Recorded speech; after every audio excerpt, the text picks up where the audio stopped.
A famous explorer once said that the extraordinary is in what we do, not who we are. Normally when you quote someone, you're supposed to give credit at the end. In this case they don't, because no famous explorer ever said this.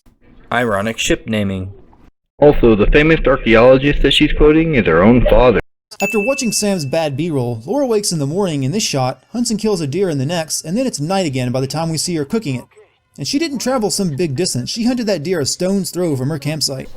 Now, I haven't been hunting in a really long time, but if there's one thing I remember about hunting, everything, and I mean everything, takes for fucking ever. Legend says she had shamanistic powers. And this is where she loses me. Well, there's always some truth to myths. Laura Croft, archaeologist, is bored and dismissive towards historical myths and legends of lost ancient civilizations. So, did you nod off during Greek and Egyptian mythology as well? Why go into this field if that's your attitude?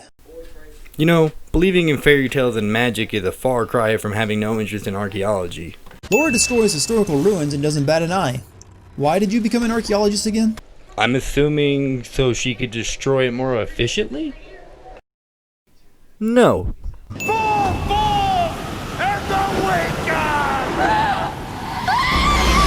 How does an ancient Japanese empress understand English?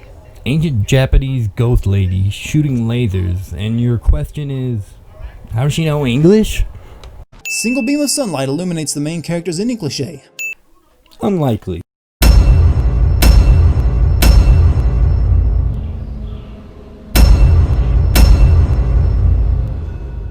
Aaron. Of course it is. Care to make a little more noise next time? How else would you know it was me? Antagonistic partnership cliché. I'm just going to flat out tell everyone right now that these two are basically steampunk versions of Tetsuo and Kaneda. In fact, the plot of this entire game feels like steampunk Akira. Normally the sin would be a little too close to the Laura Lara thing for me to, sin. But it's half the dialogue of the movie. It's Kaneda. So how much did you steal? Aaron starts to ask Garrett how much he stole, but then awkwardly stops and laughs because she assumes she won. Garrett just stole multiple silver cups and candlesticks, and you stole a single gold pocket watch. That's at least a draw in my book. Nah, I'm giving this one to the gold pocket watch. We are gathered here to usher this city into a new age. One of progress and industrial enlightenment. Let us begin the channeling of the primal. Let's usher in an era of science and industrialism by holding a magical ceremony. Makes perfect sense. Magic performed successfully multiple times is just science. God damn that backhand. The Queen of Beggars offers Garrett a cup of tea, which he holds for about 10 seconds, then sits it down without even taking a courtesy sip. Garrett is a dick to common hospitality. That may be, but I too would be wary of the Queen of the Bums giving me some tea. This switch is practically invisible.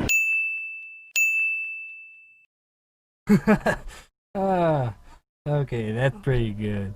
The Thief-Taker General flips the bed over with Garrett still hiding under it, and somehow this sends Garrett flying across the room ahead of the bed and ends with the bed pinning Garrett against the wall.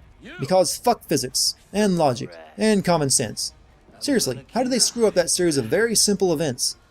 This too I found very, very funny. Magic stone that can destroy the city looks and sounds just like two refrigerator magnets clicking together. At the risk of sounding very stupid, I'm pretty sure magnets repel each other. This makes the second game in a row where the magic blue energy was almost the final boss. The claw stuck into the post after Garrett wakes up is supposed to reassure us that Aaron survived. However, there is a suspicious lack of rope attached to the grappling hook, which makes me wonder how exactly Aaron climbed back up. While yes, I know it's stupid, there is rope on the ground. See?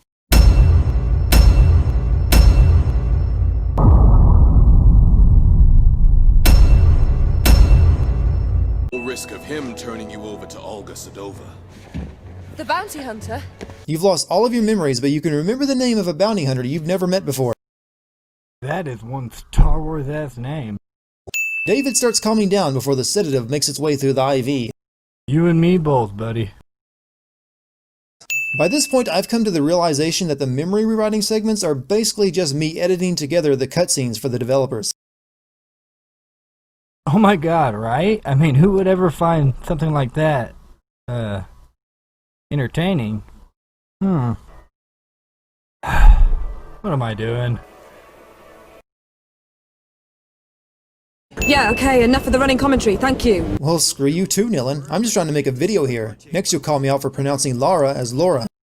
Ooh, a little too meta for me. Weak, pathetic sheep. Incapable of enduring the slightest discomfort. Monologuing to yourself means you're evil. Hey Dartigan, are we evil? Having a trapdoor means you're evil. Phew, thank God. Wait, do you have a trapdoor? Hey, voila! I'll be damned, 8 hours into this game and someone finally said something in French. Nope, I know it. Doesn't count as French. Who are you? Really? I am Edge. I am a spontaneous entity born from the putrid pits where everyone flushed their most horrible and painful memories.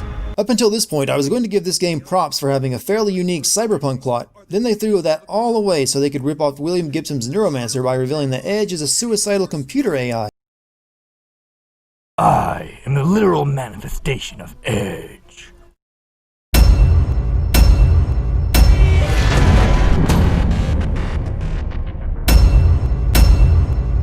Dante, wait! Considering how Limbo seems to work, Kat would have had to have thrown a Molotov in the real world as well, meaning she just threw a fucking Molotov in the middle of a crowded boardwalk. Yeah, I'll tell you now, Limbo makes no goddamn sense. I will never forget what he did to her. Except that you did forget. The whole reason for coming here was to remember. Remember? This fucking game. I just seem to drag on forever. Dante would be good at gamesins. Dante defies physics by beating the glass to the ground. And yes, I know it's stupid to sin that. Kat and Dante must be driving in circles during this character building scene since they passed this sign twice. I'm aware this is also stupid to sin, but those signs were at two different heights. I gotta tell you, killing your child like that, watching it explode into little wet chunks, hearing you scream like one of you little demon bitches, priceless. For everything else, there's MasterCard. Jesus Christ, Dante, I get they're demons, but what the fuck? The entire internet is talking about the appearance of demons, but not one image macro to be seen. I'd have at least expected this one. Yep, still one of the funniest things I've ever seen.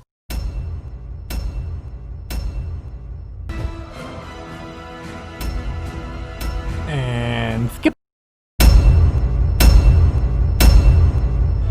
By the end of tonight, I will be a hero, just like you, Batman. Every inmate from Arkham Asylum and Blackgate Prison has been relocated to this facility. How can this be safe for the people of Gotham? I'm more interested in how it was approved in the first place. Walling off an entire district of the city and relocating the population had to cost billions.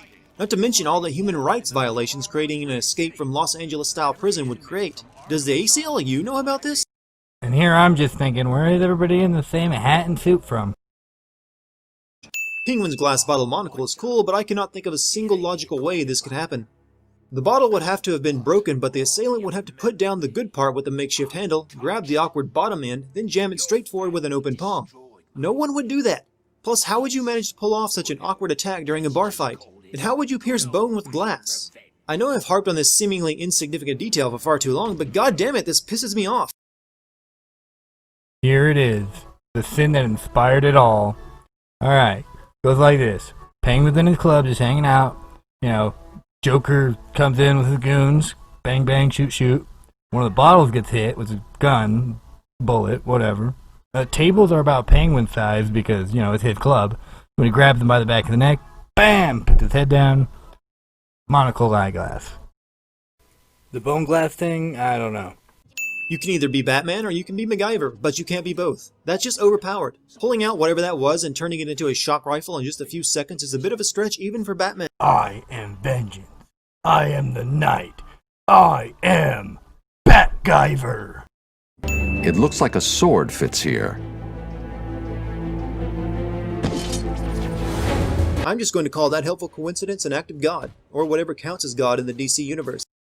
To the best of my knowledge, he's called the one above all, and maybe. The formula is complete. The bonding process appears to have been successful. I'm pretty certain you have to test that first, unless science now accepts that the color of your chemicals is all you need to tell if something worked or not. Screw clinical trials, am I right? He did say it appears to have bonded. Now I don't know what that means, but it wasn't certainty. I've been working on a new projectile system. Maybe these will provide the edge you need. I have a freeze gun that will cover anything I shoot with ice, but you know what I really need? Ice grenades to do the same thing, only less effectively. Yeah, way less effective unless they're behind a wall, which you could throw a grenade behind.